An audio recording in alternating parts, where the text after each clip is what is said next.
So I want to revisit this active versus passive accountability concept. And just to remind you, being accountable means that you're responsible to someone for something. This someone could actually be yourself.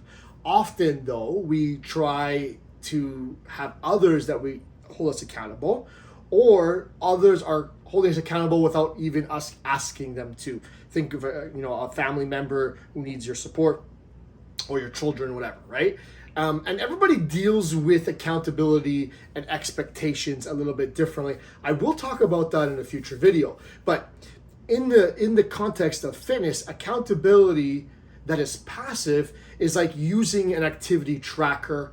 It's like having it synced up to an app where someone else can see it. And that's just knowing that somebody or someone can follow along. This item on your wrist is following it along, is a form of passive accountability, as I call it. Active accountability is like you actively have to do something with that data. Maybe you interpret that information to help influence your next actions or your plan, or you're taking the feedback it gets to decide what to do next. You're interpreting or using the feedback. And then also another part of active accountability is perhaps even sending that information to somebody. Even knowing that they're following along, it's just sort of this act of having to follow through with sending it is a little bit more active, right? And that helps you to maybe add an added layer of accountability, of responsibility, of keeping you honest, if you want to call it that. It would seem that active accountability is the best, but just being aware passively can be useful, as we've seen with the explosion of things like the Fitbit, the watches, the Apple Watch, etc., and all these other activity trackers, right? Now, how's the best way to be accountable? If we look at a concept about expectations, both internal and external, there's three key points that you want to consider when you're trying to be accountable. It's gathering information, understanding the consequences, and also understanding your options, your choices for a plan, right? So information, consequences, options, and choices. So first step to being accountable is to gather as much information as you can, consider what you want to achieve, what influences that, etc., to use that to help plan. You need to know as much information as possible, both what you want to accomplish, what you need to do, etc., etc.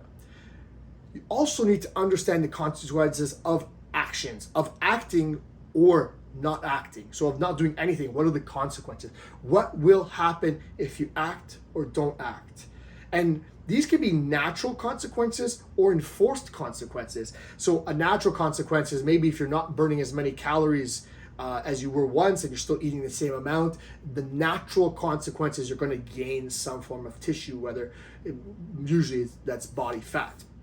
An enforced consequence might be from the person who's holding you accountable, might be a bet that you have going on, might be some sort of reward that you're losing because you lose a streak. Maybe your company pays for you to go to the gym a certain amount of times a year and you lose that. That's one of the consequences of not acting or acting, right?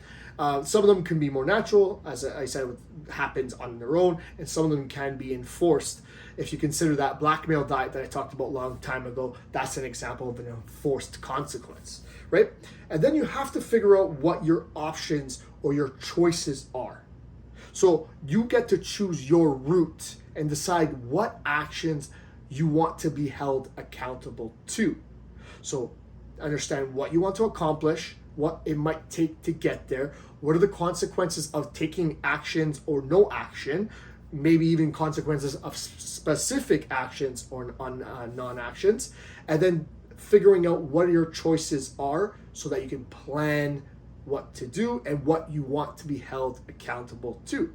So that's a little bit more about active and passive accountability.